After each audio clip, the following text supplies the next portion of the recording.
दुनिया में अगर सबको पीछे छोड़कर आगे जाना है तो अकेले रहकर अपना काम अच्छाई और खुशी से करते रहे। खुद को सुधार ले, अगर तू काम नहीं करेगा तो तेरा साथ कोई नहीं देगा। ऐसा महात्मा गौतम बुद्ध ने कई सालों पहले अपने शिष्यों से क्यों कहा था? इसके पीछे का कारण क्या है, कहानी क्या है, इसी के बारे में हम आज के इस वीडियो में जानेंगे। स्वार्थी यानी कि स्वयं का अर्थ। जो इंसान स्वयं का अर्थ जानना चाहता है, जो खुद को समझना चाहता है, क्या वो इंसान आपकी नजर में गलत है? हम जब भी किसी को स्वार्थी कहते हैं तो उसका मतलब तो यही होता है कि वो आदमी स्वयं का अर्थ समझना चाहता है। तो फिर वो गलत कैसे हुआ? स्वार्थी शब्द दुनिया की नजर में, समाज की नजर में एक अलग ही नजरिए से समझा जाता है। अक्सर हम अपने आसपास ऐसे बेहद से लोगों को देखते हैं जो स्वभाव से बहुत अच्छे प्रतीत होते हैं, यानी कि सब लोगों की मदद करते हैं, सबसे अच्छा व्यवहार रखते हैं। लेकिन इसके साथ हमने ये भी देखा होगा कि ऐसे लोग जो स्वभाव के अच्छे होते हैं, दूसरों की मदद करते हैं, वो दुखी भी ज्यादा रहते हैं। और जो लोग स्वार्थी होते हैं वो फलते फूलते चले जाते हैं। तो ऐसे में परमात्मा की सत्ता पर उंगली उठाना निश्चित है। लेकिन अगर ये सत्य है तो हमें कौन सा मार्ग अपनाना चाहिए? क्या हम भी दूसरों के जैसे बन जाएं? पता नहीं आप में से कितने लोग ये मानते हैं कि अच्छे लोग जीवन में बहुत दुखी रहते हैं, लेकिन इसके पीछे का सत्य क्या है? अगर हम इसके पीछे का सत्य नहीं जानेंगे, नहीं पहचानेंगे, तो कहीं ना कहीं हमारा अवचेतन मन भी बुराई की तरफ झुक जाएगा। इसीलिए अपने मन में ऐसे विचार पनपने से पहले इस बात की पूरी सच्चाई, पूरा निष्कर्ष निकाल लें, ताकि भविष्य में आपको अपने अच्छे होने पे पश्चाताप ना हो, दुख ना हो। आज की जो बौद्ध कहानी मैं आपको सुनाने वाला हूं, उसमें आपको 5 ऐसे तरीके पता चलेंगे जिसके माध्यम से अगर आप कर्म करते हैं तो आप अच्छे कर्म भी कर पाएंगे और दुखी भी नहीं होंगे। एक गांव में आनंद नाम का एक युवक रहता था। उसका भरा पूरा परिवार था। उसके 2 बच्चे थे, उसकी पत्नी थी, लेकिन उसके माता पिता इस दुनिया से चल बसे थे। इसीलिए पूरे परिवार की जिम्मेदारी उसी के कंधों पर थी। बच्चे अपनी पढ़ाई करते थे और उसकी पत्नी अपने घर गृहस्थी के कामों के साथ गाय, भैंस, बकरी इत्यादि का दूध बेचकर अपना घर चलाती थी और आनंद पहाड़ में पत्थर तोड़ने का काम करता था। बहुत ही मेहनत भरा काम था। पूरे दिन काम करता तो रात को थक कर घर पर वापस लौटता। लेकिन इतनी मेहनत करने के बाद भी अगर आनंद को गांव का कोई भी आदमी मदद के लिए बुलाता तो आनंद कभी भी मना नहीं करता था।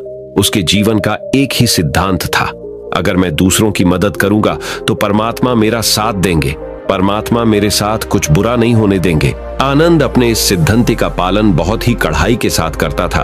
वह इस सिद्धांत पर इतना विश्वास करता था कि अगर कोई बाहर का आदमी उससे मदद मांग ले तो वो अपने घर का काम भी अधूरा छोड़कर उस आदमी की मदद करने के लिए पहुंच जाता था, जिसकी वजह से उसकी पत्नी बहुत परेशान रहती थी। वो अक्सर आनंद को समझाने की कोशिश करती थी कि सबसे पहले अपना काम, अपने परिवार को देखो। 2 बच्चे हैं हमारे और फिर भी तुम दूसरों के काम करने में लगे रहते हो। अरे अपने घर को तो संभालो। अपना घर संभाल नहीं रहा, दूसरों की मदद करने चले हैं। और जब ऐसी ऐसी बातें आनंद के कानों में पड़ती तो उसके हृदय में कांटा चुभने लगता था और उन दोनों में लड़ाई झगड़ा शुरू हो जाता था। अक्सर उनके लड़ाई झगड़े का यही सबसे बड़ा कारण होता था। लेकिन ना तो आनंद अपने आप को बदल पाया और ना ही उसकी पत्नी ने उसको समझाना कभी बंद किया। इसी वजह से आए दिन उनके घर में क्लेश होता रहता था। जहां तक उस गांव वालों की बात थी तो वो आनंद के स्वभाव को जानते थे और वो जानबूझकर जो काम आसान भी होता था, जो उनके सामर्थ्य में भी होता था, उस काम के लिए भी वो आनंद को बुलाते थे ताकि उन्हें कम मेहनत करनी पड़े। कहने का अर्थ ये है कि गांव वाले आनंद की इस शिष्टाचार का फायदा उठाते थे, लाभ उठाते थे और सब पीछे से उसका मजाक उड़ाते थे, उसे बेवकूफ कहते थे। ऐसे ही समय भी तरह और एक दिन आनंद की पत्नी बहुत ज्यादा बीमार पड़ गई। आनंद से जो कुछ भी सेवा हो सकती थी उसने वो सब अपनी पत्नी के लिए किया। उसने गांव के वैद्य को बुलाकर अपनी पत्नी की जांच करवाई, लेकिन ये रोग उस वैद्य की पकड़ के बाहर था। इसीलिए उस वैद्य ने कहा कि तुम अपनी पत्नी को नगर में जाकर किसी बड़े वैद्य को दिखाओ तो तुम्हारी पत्नी की जान बच सकती है। जल्द से जल्द नगर पहुंचने की व्यवस्था करो, नहीं तो तुम्हारी पत्नी के प्राण संकट में हो जाएंगे। ये सुनकर आनंद के पैरों तले जमीन फिसल गई। उसने ये नहीं सोचा था कि उसकी पत्नी के प्राण संकट में है। वो सोच रहा था कि कोई साधारण सा रोग होगा जिसका इलाज हो जाएगा, लेकिन जब उसने वैद्य की यही बात सुनी तो वो घबरा गया। अब पत्नी को नगर तक कैसे लेकर जाएं? क्योंकि उसके पास इतना धन नहीं था कि वो अपनी पत्नी के लिए एक घोड़ा गाड़ी करके उसमें अपनी पत्नी को लिटाकर नगर में ले जा सके। उसकी पत्नी की हालत बिल्कुल चलने की भी नहीं थी, इसलिए उसे नगर पहुंचाने के लिए किसी घोड़ा गाड़ी की जरूरत थी। संयोग से उसके पड़ोसी धन्मू के पास एक घोड़ा गाड़ी थी। वो अक्सर व्यापार के लिए अपनी घोड़ा गाड़ी नगर में लेकर जाया करता था। इसीलिए आनंद के मन में विचार आया कि मैं धन्मू की घोड़ा गाड़ी ले सकता हूं। मैं धन्मू की इतनी मदद करता हूं, कभी उसके काम को नहीं टालता, तो वो तो मेरे काम को कभी मना ही नहीं कर सकता। और यही सोचकर वो घोड़ा गाड़ी लेने के लिए धन्मू के पास पहुंच जाता है। लेकिन धन्मू बहुत ही चालाक इंसान था। वो बिना किराए के अपनी घोड़ा गाड़ी अपने सगे संबंधियों के लिए भी नहीं ले जाता था, तो आनंद की तो दूर की बात रही। जब आनंद ने उससे घोड़ा गाड़ी के बारे में पूछा तो उसने ये कहकर उसका ये काम टाल दिया कि मेरे घोड़े बहुत ज्यादा बीमार हैं, वो शायद बच भी मुश्किल से पाएंगे। 5 दिनों से वो कुछ नहीं खा रहे, तो ऐसे में बेचारा घोड़ा गाड़ी लेकर कहा, नगर तक पहुंच पाएगा। हाँ, अगर तुम कुछ धन की व्यवस्था कर सकते हो तो मैं अपने एक मित्र की घोड़ा गाड़ी तुम्हारे लिए मंगवा सकता हूं। यह सुनकर आनंद परेशान और चिंतित हो गया, क्योंकि उसके पास धन तो था ही नहीं। इसका मतलब उसकी पत्नी बड़े नगर में वैद्य के पास इलाज के लिए पहुंच ही नहीं पाएगी। उलझन भरे हुए विचार लिए हुए जब आनंद वापस आ रहा तो उसने एक दिल दहलाने देने वाला दृश्य देखा। उसने देखा कि धन्मू के घोड़े, जो धन्मू के अनुसार बीमार थे और कुछ खा भी नहीं रहे थे, वहीं घोड़े गांव का ही एक युवक उसकी बाड़ से खोलकर बाहर ला रहा था और गाड़ी में उसको जोत रहा था। ये देखकर पहले तो आनंद को कुछ समझ में नहीं आया। उसके बाद जब आनंद ने उस युवक से पूछा तो उसने बताया कि धन्मू ने ये घोड़ा गाड़ी उसे किराए पर दी है। ये सुनकर आनंद का दिल टूट गया। उसने कभी सपने में भी नहीं सोचा था कि उसका सबसे अच्छा मित्र धन्मू उसके साथ ऐसा कर सकता है। हालांकि ये इस बात पर दुखी होने का वक्त नहीं था, इसीलिए आनंद वहां से जल्दी से लौट जाता है और गांव के ही एक सेठ के पास जाकर कुछ धन उधार लेकर धन्मू को दे देता है। धनु अपने मित्र की घोड़ा गाड़ी मंगवा देता है, जिसके बाद वो अपनी पत्नी को वैद्य के पास नगर में ले जाता है।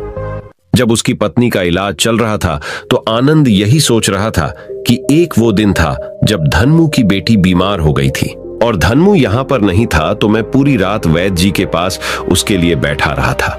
उसकी देखरेख की थी, उसकी सेवा की थी। इतने दिनों तक धन्मू नहीं आया था, तब मैं ही उसके परिवार की देखरेख किया करता था। हाय, कैसा दुर्भाग्य है ये, जिसके लिए मैंने इतना कुछ किया। उसने एक घोड़ा गाड़ी देने से मुझे मना कर दिया, और वो भी तब जब मेरी पत्नी जिंदगी और मौत के साथ खेल रही थी। कुछ देर बाद वैद्य बाहर आकर आनंद को एक बहुत बुरी खबर देता है। वो आनंद को बताता है कि उसकी पत्नी को कर्क रोग हो चुका है और इसका कोई भी इलाज नहीं है। उसके पास कुछ समय ही शेष बचा है। यह सुनकर आनंद दुखी होकर वहीं जमीन पर बैठ गया। उसकी पूरी दुनिया उजड़ने वाली थी और उसे कोई रास्ता नजर नहीं आ रहा था। कुछ समय बाद उसकी पत्नी चल बसी और अब दोनों बच्चों की जिम्मेदारी उसके कंधों पर आ गई थी। लेकिन यहां पर आनंद के सारे सिद्धांत टूट चुके थे, उसके सारे भरम खत्म हो चुके थे।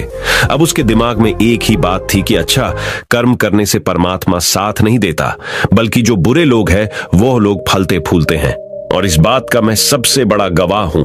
ये विचार अक्सर उसके दिमाग में चलते रहते थे और इसी वजह से उसका मन धीरे धीरे संन्यस्त हो गया, देश दुनिया से दूर हट गया। और एक दिन ऐसा भी आया जब वो अपने बच्चों को अपने रिश्तेदारों के पास छोड़कर इस देश दुनिया को त्याग कर एक सन्यासी बनने के लिए घर से निकल पड़ा। उसने गांव में किसी को कुछ नहीं बताया। किसी को नहीं पता था कि आनंद अचानक कहां गायब हो गया। सन्यास की दीक्षा लेने के लिए वो एक बौद्ध भिक्षु के पास पहुंचता है। बौद्ध भिक्षु उस समय ध्यान में बैठे हुए थे। ध्यान से बाहर आने के बाद वो बड़े ध्यान से आनंद के चेहरे को देखते हैं और उससे सन्यासी बनने का कारण पूछते हैं। इस पर आनंद उन्हें अपनी पूरी आप बीती सुना देता है और कहता है कि हे महात्मा, इस दुनिया से मुझे कुछ भी हासिल नहीं हुआ। मेरा मन इस दुनिया से विरक्त हो चुका है। जब अपने दोस्तों ने ही मेरा साथ नहीं दिया तो इस दुनिया में रहने का क्या मतलब, और इसी वजह से मैं सन्यासी बनना चाहता हूं। यह सुनने के बाद बौद्ध भिक्षु ने उपदेश देना शुरू किया। उन्होंने कहा कि याद रखना बेटा, जीवन से विरक्त होकर सन्यासी बनना तुम्हें परम सुख तक कभी नहीं पहुंचा सकता, परमानंद तक कभी नहीं पहुंचा सकता। तुम दुनिया से आपने मन पर एक बोझ लेकर विरक्त हुए हो। तुम दुनिया से परमात्मा की खोज करने के लिए विरक्त नहीं हुए हो। इस भ्रम में कभी मत रहना तुम संसार से विरक्त हुए हो, क्योंकि संसार ने तुम्हें धोखा दिया, ऐसा तुम्हें लगता है। इसीलिए तुम परमात्मा पे कभी विश्वास नहीं कर पाओगे और ना ही उन पर अपनी पूर्ण आस्था बना पाओगे। इसीलिए सन्यासी होने का भी तुम पूरा लाभ कभी नहीं उठा पाओगे। सन्यासी होने का लाभ तब मिलता है जब हमारी प्रभु में, परमेश्वर में, परमात्मा में पूर्ण आस्था बन जाती है। मैं तुमसे पूछता हूं, या तुम्हारी आस्था परमात्मा में है? यह सुनकर आनंद कहता है कि हे महात्मा, मैं तो दुनिया देखकर आया हूं कि जो बुरे कर्म करता है वो फलता फूलता है, और जो अच्छा काम करता है उसे कुछ भी नहीं देता। परमात्मा उसे दुखी दुख देता है। इसीलिए मैं परमात्मा पर अपनी पूर्ण आस्था कैसे बना सकता हूं?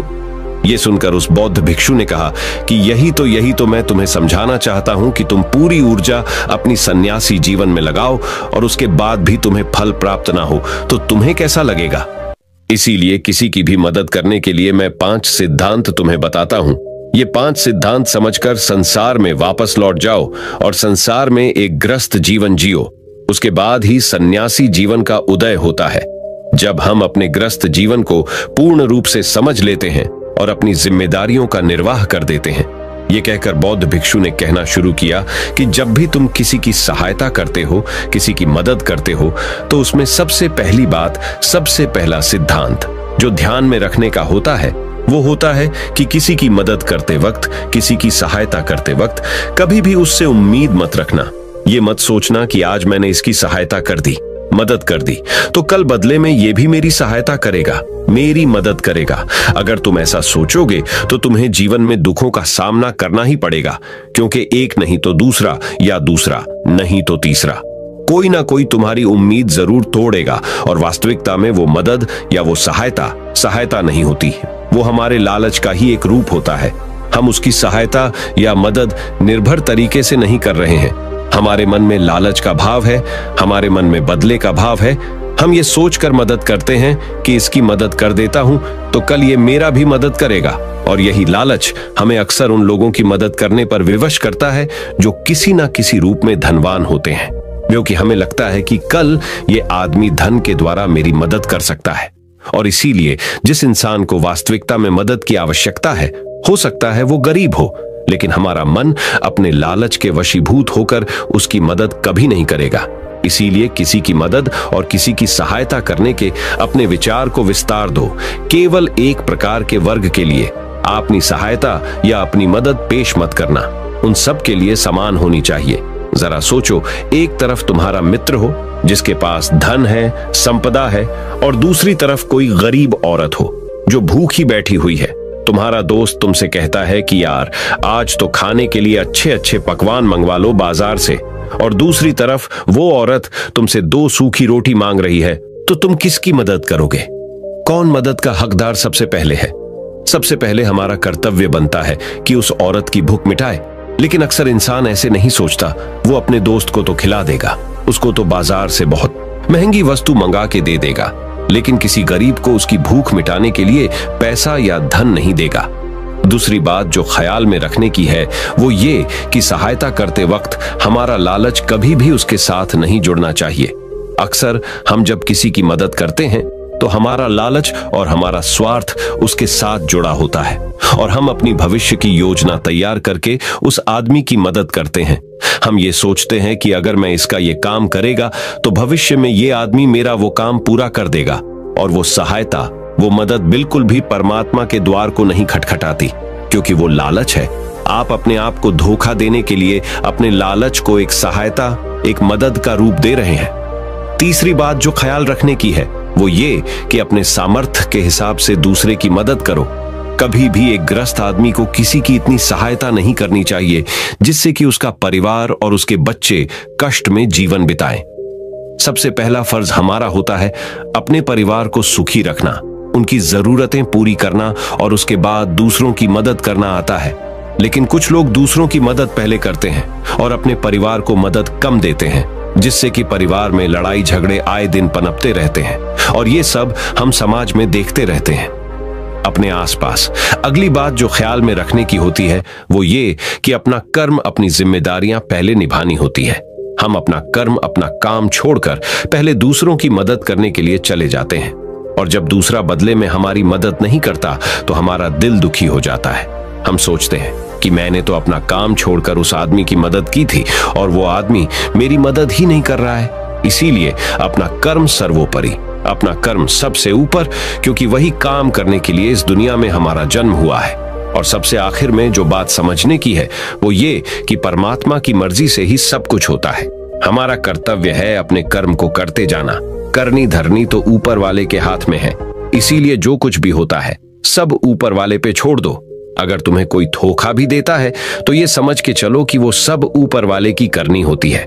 आप ये मान के चलो कि मैं करता नहीं हूं, मैं तो एक माध्यम हूं, करवाने वाला तो वो है, उसके सामने किसकी मर्जी चली। जब ये आस्था, ये विश्वास हमारे मन में पनपने लगता है तो हमारी सारी शिकायतें दूर हो जाती हैं, क्योंकि इस दुनिया में जो भी होता है अच्छे के लिए होता है, जो भी हो रहा है अच्छे के लिए हो रहा है, और जो भी होगा अच्छा ही होगा।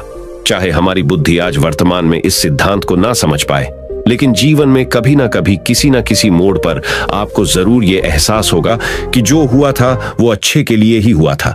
इसीलिए सारी शिकायतें दूर कर दो और बस अपना कर्म करते जाओ।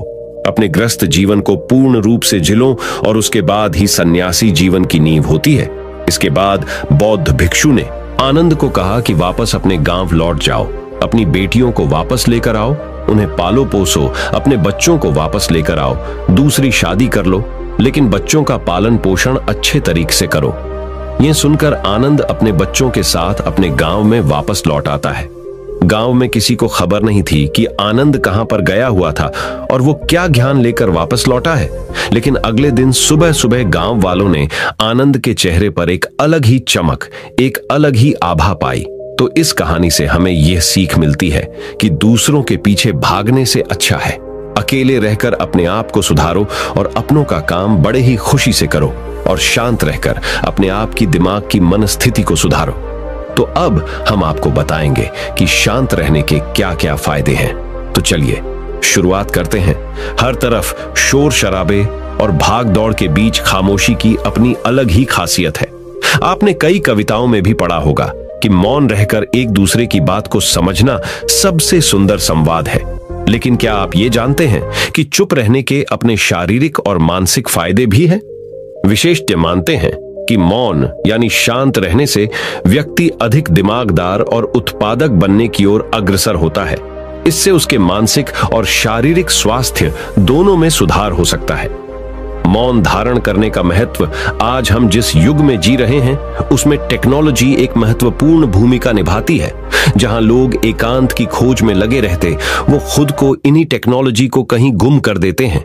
लेकिन मौन को मन में बैठाने की दिशा में पहला कदम यह है कि आप अपने मानसिक स्वास्थ्य को अन्य सभी पहलुओं से बढ़कर समझें और फिर उन तकनीकों को शामिल करने का सचेत प्रयास करें जो आपको मौन रहने की आत्मीय उदारता और शक्ति का अनुभव करने की अनुमति दे। गाड़ियों के बेतहाशय हॉर्न से लेकर आसपास बजने वाले म्यूजिक, ऑन डिमांड शो और लोगों की छटर-पटर से लेकर आपकी बिल्डिंग के ऊपर से उड़ते हुए हवाई जहाज की आवाज तक, हर तरफ एक घना शोर है जिसमें दूसरों की तो क्या, कभी कभी खुद की भी आवाज नहीं सुन पाते। आपके अंतर्मन की आवाज, जिसे सुनने से आपके जीवन की आधी परेशानी का समाधान मिल सकता है। वैज्ञानिक प्रमाणों के अनुसार यह हमारे स्वास्थ्य के लिए बहुत अच्छी बात है कि लेकिन शांत रहना ब्लड प्रेशर कम कर सकता है, एकाग्रता और ध्यान में सुधार ला सकता है, परेशान करने वाले विचारों को शांत कर सकता है, मस्तिष्क के विकास को बढ़ावा दे सकता है, कोर्टिसोल को कम कर सकता है, अंदर की रचनात्मकता को बढ़ावा मिलता है, अच्छी नींद को बढ़ावा मिलता है, दिमागी रूप से स्वस्थ महसूस कर सकते हैं।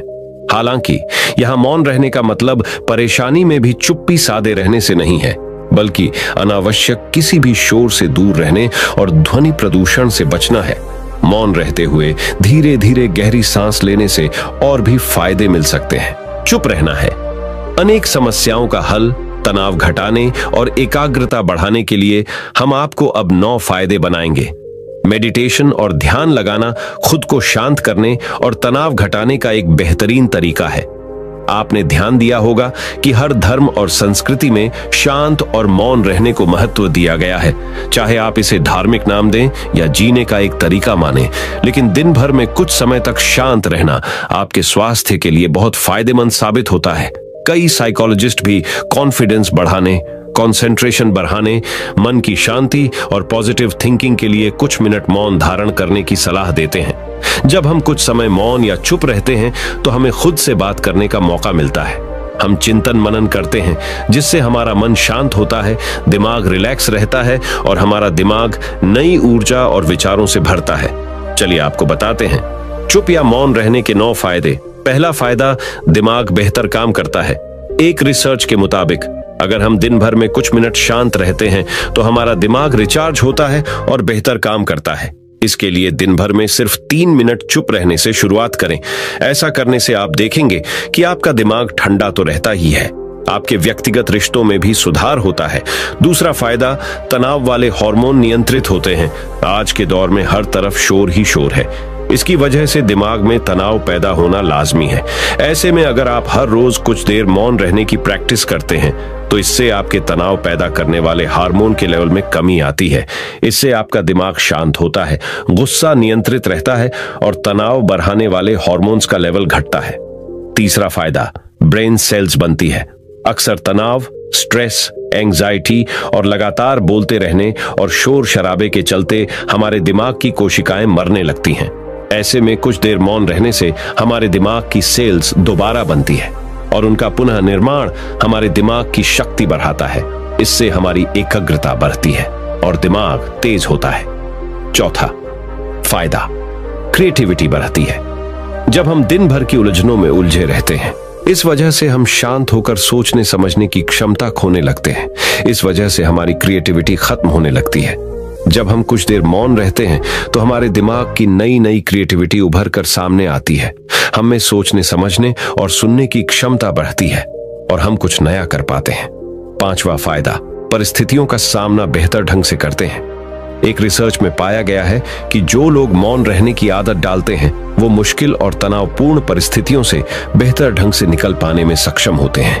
इसकी वजह यह है कि मुश्किल परिस्थिति में वो अपना आपा नहीं खोते और लॉजिक के साथ सोचने की काबिलियत रखते हैं। इस कारण वो परिस्थितियों का बेहतर सामना कर पाते हैं।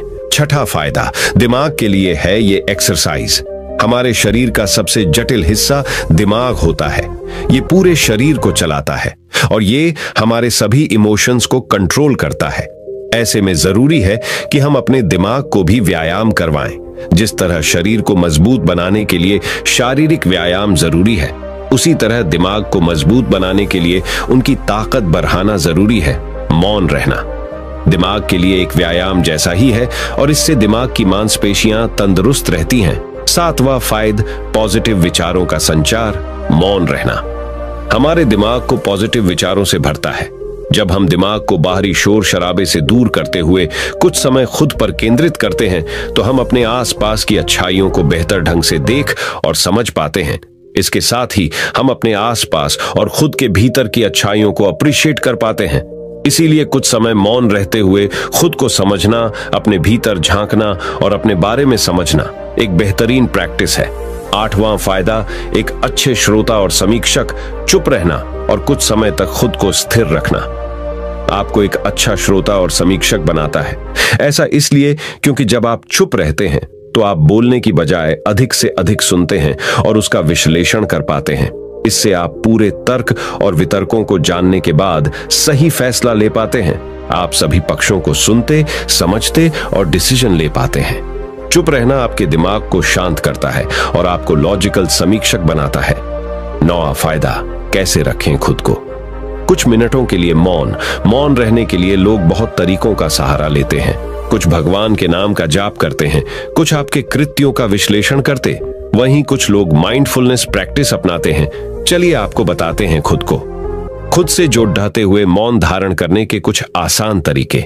माइंडफुलनेस एक बेहतरीन मेडिटेशन प्रैक्टिस है जो आपको शांत रखने के साथ ही एंजाइटी और दिमाग को कंट्रोल करने का काम करती है। इसके लिए आप ये स्टेप्स अपना सकते हैं।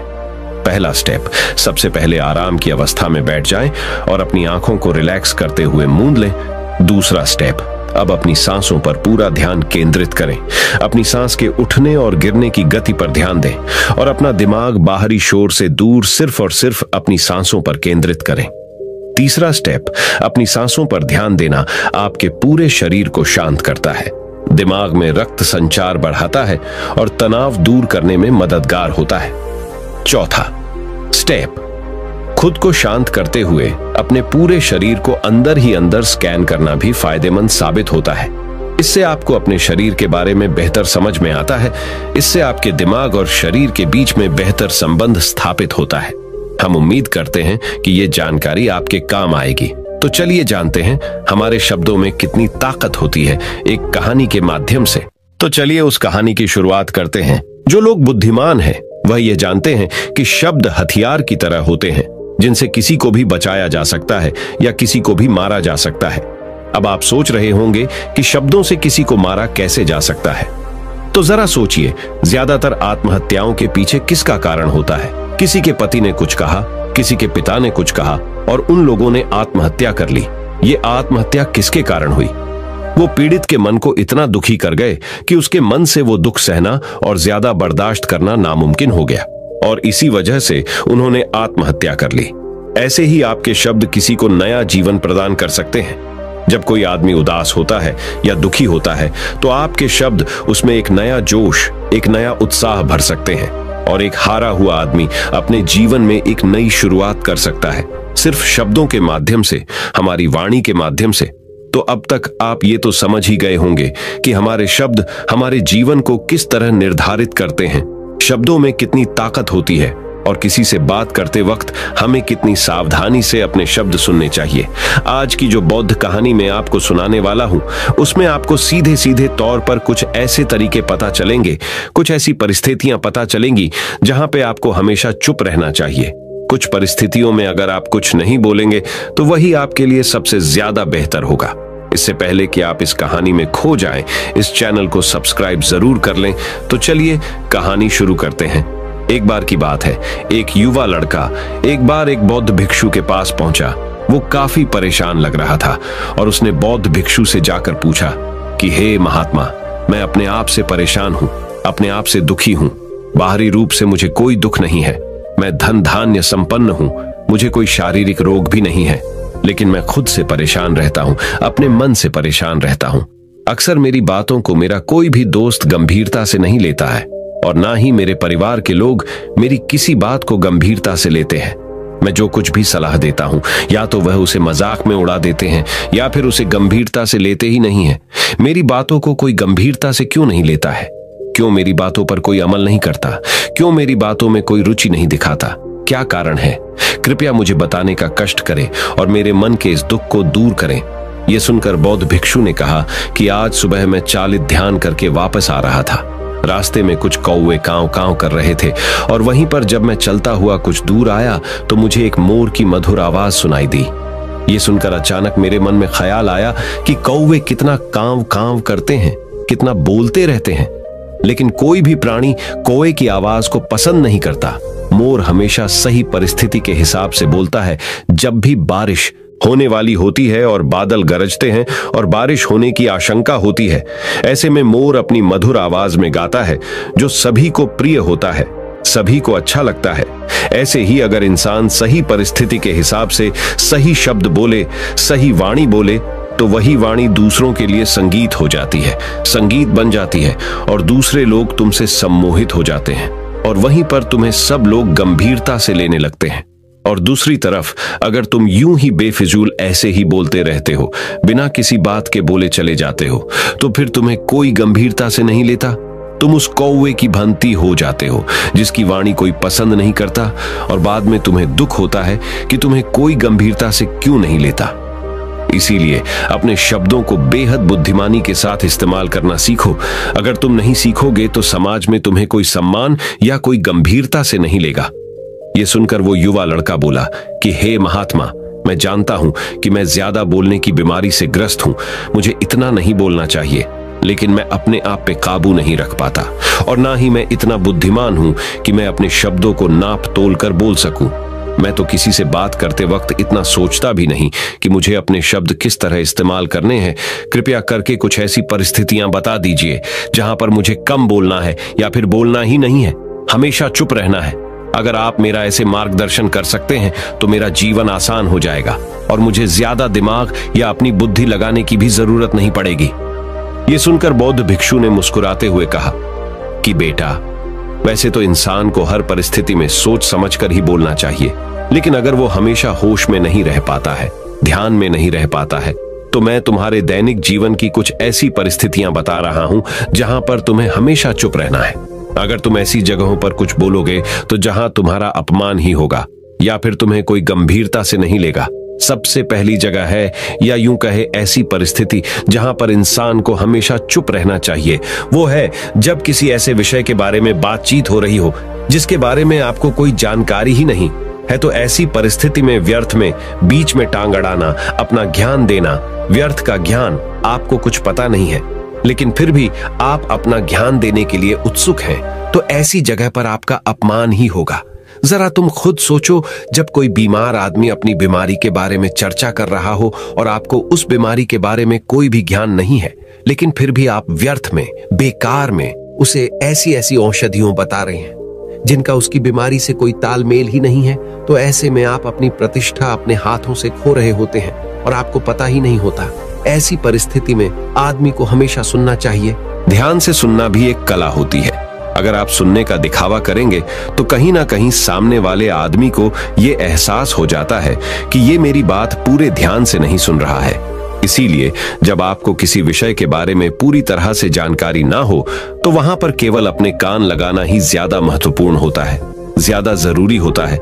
आप उस इंसान की बातें ध्यान से सुन सकते हैं और इसी बीच आप दोनों के बीच एक संबंध पैदा होगा और उस संबंध सच्चा होगा, क्योंकि आपने उसके बात को बड़े ही ध्यान से सुना है और इस बात का पता सामने वाले को भी होता है। तो हम बिना कुछ बोले, सिर्फ सुनने मात्र से किसी को अपना दोस्त बना लेते, अपना मित्र बना सकते हैं। इस बात को हमेशा ध्यान में रखना।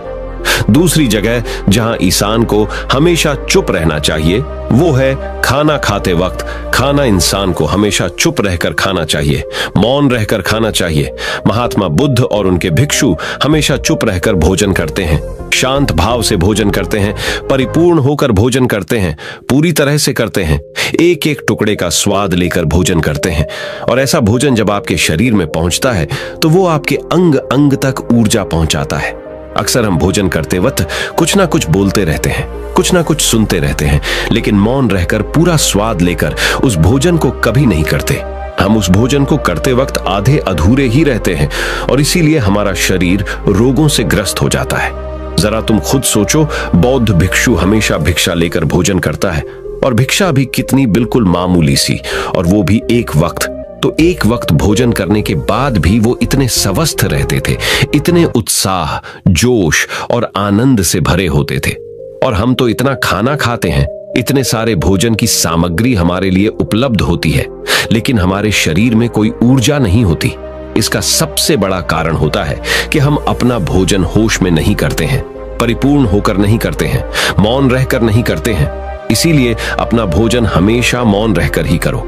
तीसरी जगह जहां पर अगर आपने चुप रहना सीख लिया तो इसका मतलब यह है कि आपने अपने ऊपर विजय हासिल कर ली। जी हां, गुस्से में शांत रहना या चुप रहना इतना आसान नहीं होता है। अक्सर हम गुस्से से भरकर कुछ ऐसे शब्द या अपशब्द बोल जाते हैं जिसका पछतावा हमें हमेशा बाद में होता रहता है। लेकिन जुबान से निकला हुआ शब्द वापस नहीं हो सकता, उस शब्द को मिटाया भी नहीं जा सकता। अब वो जिंदगी भर हमारे दामन से जुड़ चुका है और वो गुस्से में बोला गया। अब शब्द हमारे मन को समय समय पर बेचैन करता रहता है, दुखी करता रहता है, लेकिन गुस्से के वक्त चुप रहना सीखना भी एक बहुत बड़ी कला होती है। गुस्से में आदमी का अपने ऊपर काबू कहां रहता है, अपनी इंद्रियों को वश में कहां रख पाता है। इसीलिए इस कला को आप तभी सीख सकते हैं जब आप गुस्सा भी होश में रहकर कर पाए। जब भी आपको गुस्सा आए, आपके दिमाग में सिर्फ एक ही बात आए कि मुझे चुप रहना है, मुझे किसी से कुछ गाली गलौच नहीं करना, किसी को कोई अपशब्द नहीं बोलना। और जब ये विचार गुस्से के साथ जुड़ जाता है और धीरे धीरे ये आदत बन जाता है तो आप अपने गुस्से को भी काबू में करना सीख जाते हैं। जब भी कभी गुस्सा आए तो किसी को कुछ बोलने की बजाय कुछ शारीरिक व्यायाम करना शुरू कर। उछलना, भागना, दौड़ना, जिम करना, कुछ भी। आप ऐसा व्यायाम कर सकते हो जिसमें आपका शरीर थक जाए। आप पाएंगे कि जब आपका शरीर थक जाता है तो आपका मन भी शांत हो जाता है। आपने उस गुस्से की ऊर्जा को एक सकारात्मक रूप दे दिया। और यही बुद्धिमान व्यक्ति की पहचान होती है, जो दूसरों के तानों से भी अपना घर बना लेता है, अपनी कामयाबी के रास्ते निकाल लेता है। वही सच में बुद्धिमान आदमी है। जो जहर को भी दवा बनाकर इस्तेमाल करना सीख जाए, वही असली बुद्धिमान होता है। चौथी जगह जहां आप चुप रहेंगे तो आपके लिए वही सबसे ज्यादा बेहतर होगा, वही आपको सम्मान दिलाएगा। चौथी जगह है जब चार लोग आपस में बैठकर बातें कर रहे हो, कोई बैठक कर रहे हो, तो वहां पर जब चार लोग बात कर रहे होते हैं तो चारों लोग एक साथ तो बात कर नहीं सकते। एक बार में एक व्यक्ति बोलेगा और तीन सुनेंगे, तभी वो बैठक कामयाब हो पाएगी, तभी वो चर्चा सही रूप में आगे बढ़ पाएगी। लेकिन अगर कोई आदमी ऐसा बैठा हुआ है जो बीच में ही दूसरे की बात काटकर अपनी बात को ऊपर रखना चाहता है, तो ऐसे में वो चर्चा या वो बैठक आपको कहीं नहीं पहुंचाएगी और चारों लोगों के बीच आप सबसे मूर्ख कहलाओगे। अगर आपको अपनी बात कहनी है तो सामने वाले को अपनी बात पूरा करने दो, उसके बाद अपने विचार रखो। यही एक भद्र पुरुष या फिर कहीं अच्छे आदमी की पहचान होती है। और आखिरी जगह, अगर हमारे माता पिता हमें कुछ कह देते हैं, हमारे बड़े बुजुर्ग हमें किसी बात पर डांट देते हैं या हमें थप्पड़ भी मार देते हैं, तो ऐसी जगहों पे आपका चुप रहना ही उनके प्रति सम्मान दिखाएगा, उनके प्रति आदर का भाव व्यक्त होगा।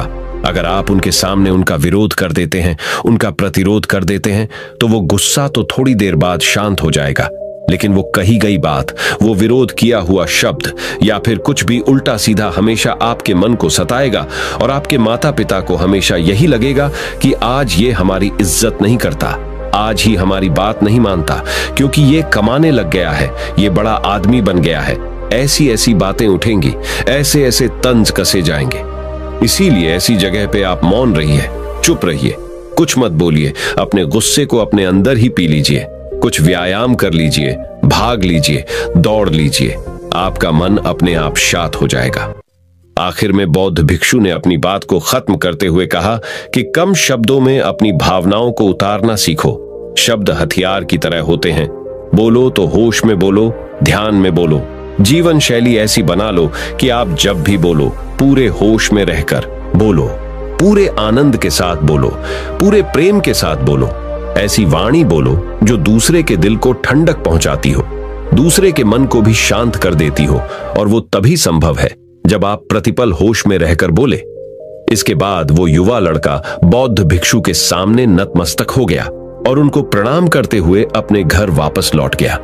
अब हम जानेंगे महात्मा गौतम बुद्ध के अनुसार अपने मन को जल्दी से जल्दी वश में कैसे किया जाए। तो चलिए जानते हैं गौतम बुद्ध से शांति के फायदे। तो आपको पता चल गए अब गौतम बुद्ध के अनुसार अपने मन को कैसे संयमित किया जाए। चलिए उसके बारे में जानते हैं। भगवान गौतम बुद्ध कहते थे, ये संसार एक माया जाल है जो कि मनुष्य को अच्छाई भी दिखाता है और बुराई भी दिखाता है। कभी सुंदरता दिखाता है तो कभी दुर्बलता दिखाता है। कभी यह संसार मनुष्य को आकर्षित करता है और कभी कभी मनुष्य को इतना उलझा देता है कि मनुष्य को खुद के जीवन का ध्यान ही नहीं रहता। इसलिए संसार के माया जाल से बचने के लिए भगवान गौतम बुद्ध कहते हैं, जो पुरुष अपने खुद के इंद्रियों से कभी नहीं हारा, वह संसार से या पूरे ब्रह्मांड के किसी भी चीज से कभी हार ही नहीं सकता। वह मनुष्य जहां भी हो उसकी विजय निश्चित है। दोस्तों, आपको बता दे कि इंद्रियों का मतलब होता है कान, नाक, त्वचा, जीभ, हाथ। इन 5 शरीर के भागों को मुख्य इंद्रियां कहा जाता है। इन इंद्रियों को जो पुरुष या स्त्री अपने मन से संयमित कर पाते हैं, वह पुरुष या स्त्री बड़ी ही आसानी से संसार के महासागर को पार कर लेते हैं। यानी कि किसी भी चीज से वह आकर्षित नहीं होते और अपना कर्म बड़े ही विश्वास के साथ करते रहते हैं। ऐसे ही मनुष्य संसार में या इस लोक में या परलोक में बार बार विजयी होते रहते हैं।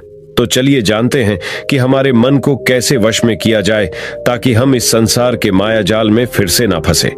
भगवान गौतम बुद्ध कहते हैं, मन को वश में करने के लिए सबसे पहले आपको यह जानना होगा कि आपके शरीर से श्रेष्ठ आपकी इंद्रियां होती हैं। आपकी इंद्रियों से श्रेष्ठ आपका मन होता है और आपके मन से श्रेष्ठ आपकी बुद्धि होती है और अंततः बुद्धि से श्रेष्ठ आपका आत्मा होता है और आत्मा से भी श्रेष्ठ परमात्मा होते हैं। यानी भगवान होते हैं। तो अगर आपके मन को वश में करना है तो सबसे पहले आपकी बुद्धि में यह विचार करें कि मैं आज से बुरे कामों के बारे में सोचूंगा भी नहीं और मेरे अच्छे काम विश्वास से करता रहूंगा। दोस्तों, अगर आप बुरी आदतों के बारे में सोचोगे ही नहीं तो वह आदतें आपकी बुद्धि पर हावी नहीं होगी और आप कभी गलत काम नहीं करोगे। तो सबसे पहली बात तो यह है कि अपने बुद्धि में से बुरी आदतों को निकाल दो और अपनी बुद्धि में जो भी आपका काम है उस काम के बारे में विचार डालना शुरू कर दो। फिर आपकी बुद्धि आपके मन को आपके काम के बारे में संदेश देगी और मन सभी इंद्रियों को वश में करके आपके काम के ऊपर लगा देगा। तो इसी तरह से करते करते आपका मन एक दिन अवश्य ही वश में हो जाएगा और जिस व्यक्ति का मन वश में हो जाता है उस व्यक्ति के मन में हमेशा ही भगवान वास करते हैं। तो देखा दोस्तों, मन को वश में करने के लिए सबसे पहले आपको अपनी बुद्धि को अपने काम के बारे में ज्ञान देना होगा और बुद्धि में से बुरी आदतों को बिल्कुल निकलना होगा, यानी कि उनके बारे में सोचना ही छोड़ना होगा।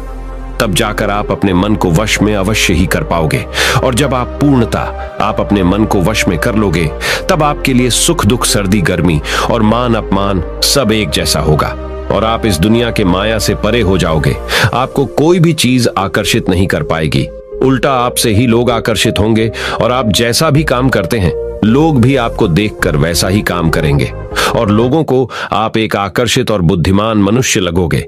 इसलिए हमारे भागवत गीता में भगवान कृष्ण ने यह कहा है कि मन का सारा खेल है, मन के हारे हार है और मन के जीते जीत है। ऐसा ही हमारे भगवान बुद्ध ने और ना जाने कितने सफल लोगों ने कहा है। भगवान बुद्ध ने कहा है कि जिसने अपने मन को वश में कर लिया है उसकी जीत को देवता भी हार में नहीं बदल सकते हैं। अर्थात मन को वश में करने का नाम ही आत्म संयम है, जिसका अर्थ है अपने आप को वश में करना, अर्थात मन वचन और कर्म पर अधिकार प्राप्त करना, ताकि शरीर से कोई अशुभ कार्य न होने पाए, जिससे कोई अपशब्द न निकले और मन में कभी अशुभ विचार न उठने पाए। यदि मनुष्य अपनी इंद्रियों का प्रयोग उचित ढंग से करता है तो ही उस मनुष्य को दूसरों को ज्ञान देने का अधिकार है। यदि उसका अपने मन पर अधिकार नहीं है, उचित और अनुचित का ज्ञान नहीं है, तो वह मनुष्य के पद से गिरकर अन्य योनियों में गिने जाने योग्य हो सकता है। एक कथन है कि हम जैसा सोचते हैं वैसा ही बन जाते हैं। वास्तव में यह विचार नहीं अपितु विचारों का संसार है। हमारी सोच और विचारों का प्रभाव हमारे मन पर गहरा असर छोड़ देता है। मनुष्य के मन में विचार ही बार बार उभर कर आते हैं जो मनुष्य को दिशा देने का काम करते हैं। विचार ही मस्तिष्क को गति प्रदान करते हैं और गलत विचार क्रोध की ओर जाने को विवश करते हैं। यह हमारी भूल है कि हम सोचते हैं कि वचनों की कोई शक्ति नहीं है। संसार में जो भी हुआ, जो भी हो रहा है और जो भी होगा सब हमारे कर्म के प्रभाव से हुआ है और जो हो सकता है और आगे जो होगा वह कर्म की शक्ति से होता है, वह विचारों की शक्ति होती है। यदि हमारे अंदर आत्म संयम नहीं है तो आत्मिकता का धन हमारे हाथ नहीं आ सकता है। हम इंद्रियों के जाल में फंसकर पहले तो निर्मल होंगे, फिर अपमानित होते हुए पहले अपना अनिष्ट करेंगे और फिर किसी और का करेंगे। यह सच है कि जो लोग दूसरों के लिए सोचते हैं उनका मन विश्वासपूर्ण विचारों का स्रोत है। इसलिए यदि बुराई से बचना हो तो अपनी दिशा को भलाई की और मोद्धा देना चाहिए। वास्तव में यदि आप जीतना ही चाहते हैं तो सबसे पहले आत्म संयम की आदत डाल लें, क्योंकि संयम का अर्थ ही है अपनी बिखरी हुई शक्तियों को निश्चित दिशा देना। मान लीजिए जिस कार्य को नहीं करना है और जब उसे ही करने के लिए मन आकर्षित करता है तो आप उसे प्रयास पूर्वक रोकने के लिए मन बना लें। उसे ही आत्म संयम कहते हैं। संयम का अर्थ है जब हम आकर्षणों की ओर जाने के लिए हमारा मन सहज रूप से रुक जाए। गांधी जी ने कहा था कि अनुशासन और बलिदान के बिना मुक्ति की आशा नहीं की जा सकती है। लेकिन यह बात भी सच है कि लोग अक्सर गुस्से में विवेक शून्य होकर तुरंत अपने आत्म संयम को गुस्से में खो देते हैं। यह सच है कि समय बीतने के साथ लोगों के आत्म संयम में भारी कमी आई है। इसके गंभीर परिणाम सामने भी आए हैं। इसलिए आत्म संयम की उपयोगिता को किसी भी हाल में कम नहीं आंका जा सकता है। लेकिन यह भी सच है कि शुरुआत में आत्म संयम का मार्ग थोड़ा कठिन लगता है। अर्थात मन को वश में करने का नाम ही आत्म संयम है। मनुष्य को मिली हुई शक्तियों को निश्चित दिशा देना संयम कहलाता है।